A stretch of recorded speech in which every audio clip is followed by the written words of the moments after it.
Ladies and gentlemen, in his third year at Nebraska, the head coach of the Cornhuskers, currently undefeated after a massive win last night, Matt Rhule. Yeah, Coach!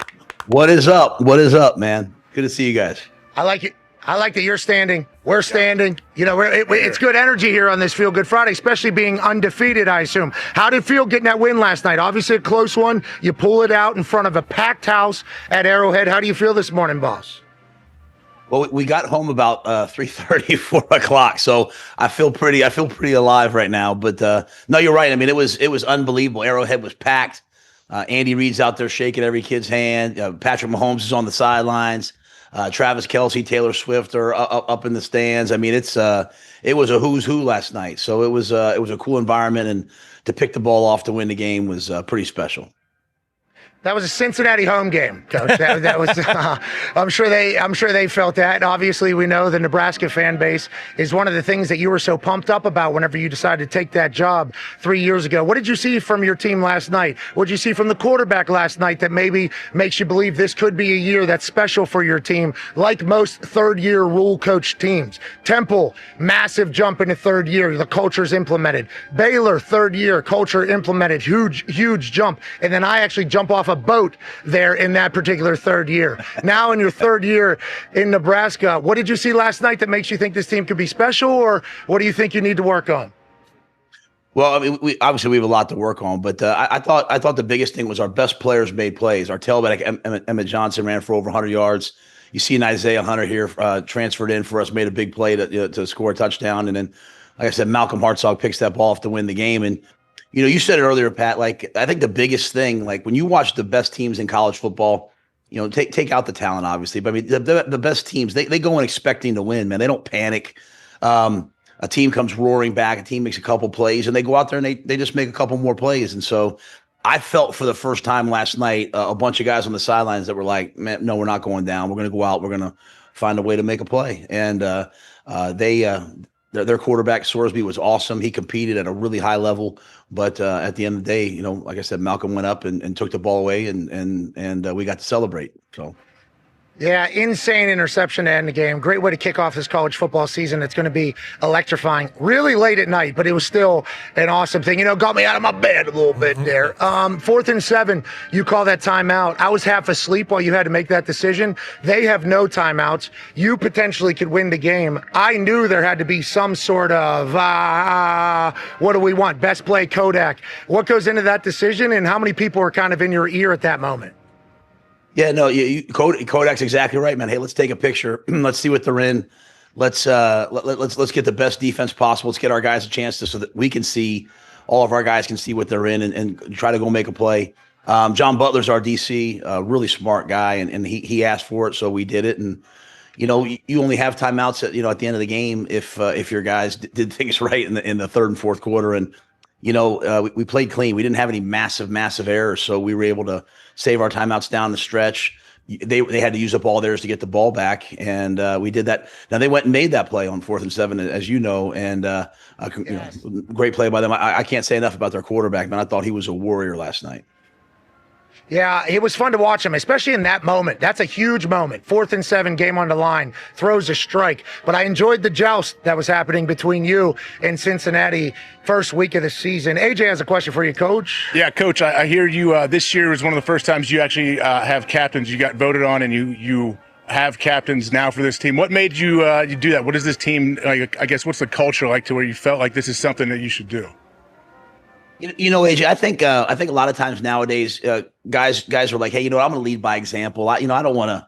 And if I say this, I don't know how people are going to react. I don't, Coach. I'm not really up for all that. And so we've always kind of done like, all right, we'll have a game captain. Let leadership emerge. But you know, when you have a quarterback like we have in Dylan, when you have the guys we have on our back end, you know, we have a bunch of seniors in the secondary. We have an offensive line that wants to impose themselves. They came to me and they're like, hey, we want to lead. And so they recognize that, you know, nothing's going to be easy in college football nowadays. I mean, these conferences are hard, travel's hard. Everyone wants to play well. But they wanted to be the guys that led the whole thing and they asked for it. So, you know, I don't want to be one of those coaches who's set in my ways. If the guys come to me and they say, Coach, we want to vote for captains, man, I'm going to slap a C on someone's chest and then hold them accountable and tell them to go do it. And so that's what I'm fired up about today. Like, some of the football has to get a lot better, but the fact that our guys didn't panic and the leaders stepped up and led, that makes my job a lot easier. Yeah, let's talk about some of that leadership. Connor has a question for you, Coach. Yeah, Coach, I believe it was the second quarter, maybe the first, and it was 1st and goal from the 1, and there was a false start. I believe you guys ended up with a field goal instead of a touchdown. After that false start, you can see Rhule kind of look back towards the sideline and then come back to the huddle, and you could actually they showed him not yelling at, but clearly holding the player that I won't name or tell his number that went off sides, kind of letting him know, like, hey, can't have that. You could see him give him some words to him, and then obviously that's the kind of the leadership you were just talking about. You mentioned the accountability you have with your captains. What about your captains to the rest of the team? That seems like a very important kind of leadership down the line, if you will. Yeah, no doubt, man. I mean, I think that's the key, right? I mean, that game came down to one play. And what we're always trying to teach them, like, typical coach, but it's so true, is it's not always the one play that happened at the end of the game. I mean, that field goal that was instead of touchdown, that was a 4-point play. And so, we don't want to embarrass people in public. We don't want to embarrass people on camera. I mean, we're not trying to do that, but I mean, as a brotherhood, when we step on that field, like we've got to have a mentality that iron sharpens iron, and we got to hold each other to a high standard. And that's the word that we try to talk a lot about nowadays, is just standards. It's not your feelings. It's what we expect. And so you can't false start on the 1. I mean, we were literally on the 1-inch line. Yeah. And those are the plays that in the past have sent us into like a free fall, right? And so, hey, we dealt with it. We went out, we kicked the field goal, we got off the field and we reset. And so that's the growth, I think, at Nebraska. But yeah, I mean, we're going to hold each other accountable. We're tough. We're tough, tough-minded. We don't need a soft environment where we're all, walking on eggshells. I love everything about that. Okay, we like that that's happening again. Feels like that's coming back into style. It does. It is coming back. Coach, do you feel that? Do you feel like it's the tough, hard-nosed kind of mentality is coming back into the sport a little bit?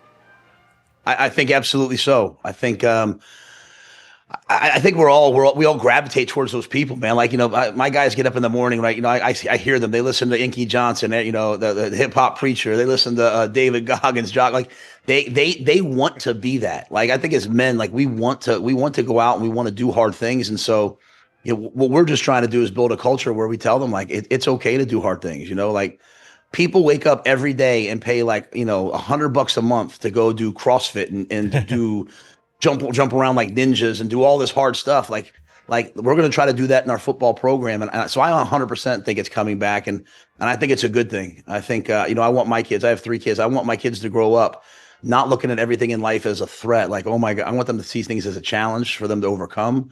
And so I want my players to see it the same way.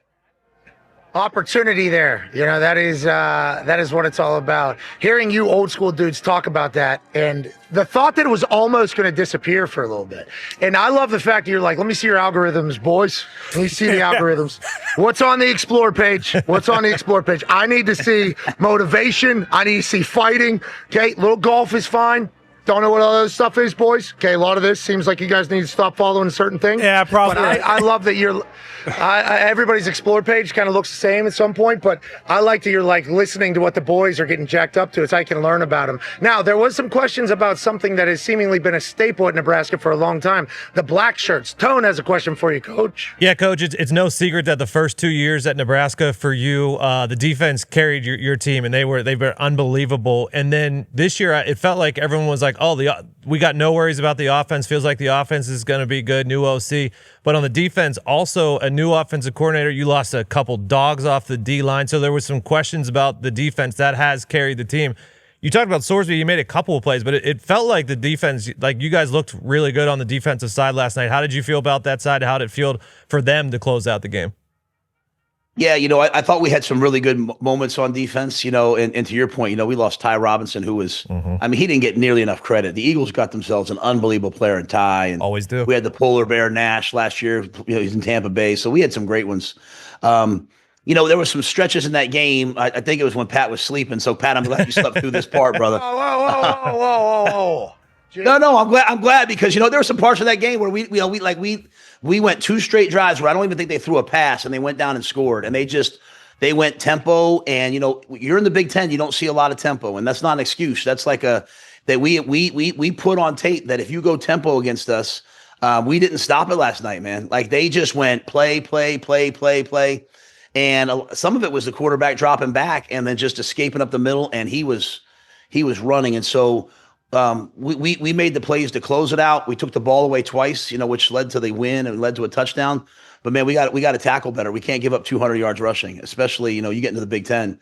You face the teams that we're going to face. So all this football right now is fun, but when it gets to be 40 degrees, when it gets to be 30 degrees, you better be able to stop the run. So we got some work to do this week. Yeah, it's Big Ten football, baby. Always will be. Hey, look out for that Iowa Hawkeye team. They got Mark Granaski now. Ain't that right, Todd? Yeah, well said. And a lot of people are saying, hey, that Iowa-Nebraska game at the end of the year could decide a playoff spot from the Big Ten. Coach, obviously, massive win last night. Like you said, you got to clean some things up. But going into this year, is there maybe a different message to the team with, everyone knows about the Rhule third year, that team's going to, go on and do great things. And then a lot of people nationally are saying, hey, Nebraska, look at this team to maybe slip into the playoffs this year. Does that change the message to the team at all or not really? And you guys can't pay attention to that kind of stuff? I think it's a great question. I think to some degree, yes. I mean, to a major degree, yes. It's like, we want to have our guys walking around this facility expecting to go win and expecting for good things to happen. And we're a better team now than we were the last 2 years. We'll be, I think we're on this great path of ascension that will continue on for years to come. But man, you have to expect good things to happen. You can't just be like, oh, I hope we get, some crumbs at the table this year. I mean, you have to go out and fight for it. So my message to the guys is like, man, you have to take ownership of this. I'm going to do the best I can. I'll take ownership of my role, but you got to go out and you got to go make the plays to win the game. And, that was what was so great. The message for last night was, Malcolm coming over the top in cover 2. It's him and another player, and it's, 50-50 ball, and we won the game because of him. And so I've always believed that, players win games. I'm a much better coach when I have great players. And so I want my players to go out there with a little bit of swagger, a little bit of confidence, a little bit of energy, and go make plays that maybe the last 2 years they were like, oh, what if I make a mistake? We don't live in what if anymore. We're trying to live in what is and be in the moment and just go out there and play ball the way we know we know how. Feels like the culture's in. Does it feel like that with the boys? I mean, obviously, we got a lot to learn. We got to play better ball, and Big Ten football is going to happen at some point. You're going to have to win very tough games. That's everybody all season long. But the third year thing, that's because you feel like that is kind of instituted in at this point? Yeah, I love the culture that we have. I mean, I ran out of the tunnel for the first time ever because the guys were like, hey, coach, you need to run out of the tunnel. I said, I don't really believe in it. I think coaches should be in the side, let the players run out. But man, I love this group of guys, and they're a gritty, tough group. They're not entitled. They're not soft. They're tough, and they're tough minded. And so, I mean, I'm just a former walk-on that's just, trying to make my way in coaching. I'm not one of these, big name guys. Trying to make your way. Yeah. Trying to make your way. Yeah. Just trying to make your way. My way, Pat. I mean, yeah, that's all. Just trying to, Which way is the field? Yeah. But I love them. It's like, hey, we're just gonna quietly stand over here to Cornhuskers, and battle our way. But nothing, like I said, I don't believe anything will be easy in the Big Ten. But I like that as Coach Paterno used to say, this group has moxie. They got toughness. And so even getting in that locker room last night, I tell our guys all the time, there's no greater feeling in the world. You guys know this. There's no greater feeling in the world than being in the locker room after a big win. And a win like that was pretty dang cool.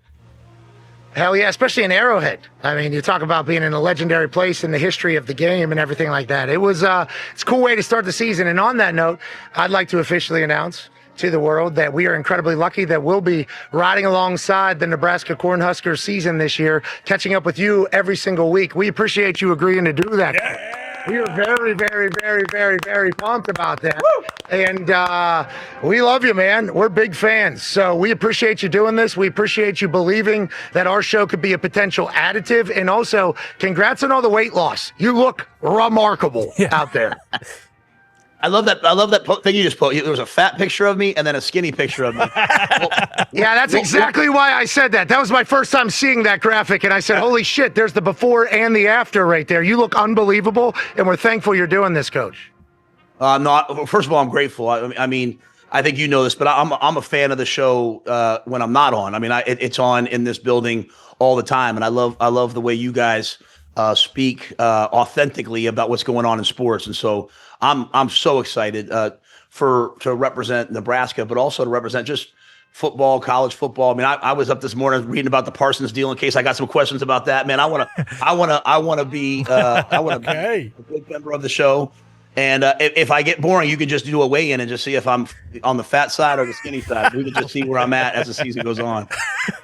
I like you're coming with ideas. That's a solutions guy. We like that. Ideas. Hey, if it gets bad, just put me on a scale. Everything will work out. It's not going to get bad because you're incredible with us every time you're on. We appreciate you. Congrats on the big win last night. We'll see you next week. Thank you, guys. Hey, whose house? Rhule's house. See you, brother. Yeah. I think that's the name of this podcast. Rhule's house. Are you 100%? Should be now. It is now. Yeah, it is I now. didn't know if you wanted me. I wasn't going to bring anything back. I said our house. I have seen the promo video where he does the walk and talk. It's amazing. Thank you. Yes. So follow the product. We're trying to be the best. Yeah. Okay. Is it Rhule's house for sure? I thought it was know. house Okay. rules. Oh no. Oh, no. No, I'm just kidding. I got no Rules. idea. I think it is house rules. It's house rules House rules. confirmed. Oh. Oh, it is? So close. Wait, was he on when you said whose house are Rhule's house? Yeah, he was. Rules house. Did he repeat it? Or? No. He didn't know what I was doing, obviously, because it doesn't make sense. That could be. I'm changing that to Rules house. Yeah, that could be a good nickname. You sold me though. Like that was impressive. He's going to join us. I can't wait for that. Him with the Parsons stuff. We should have asked him. We missed it. Yeah, pot him back up. It's Nebraska season.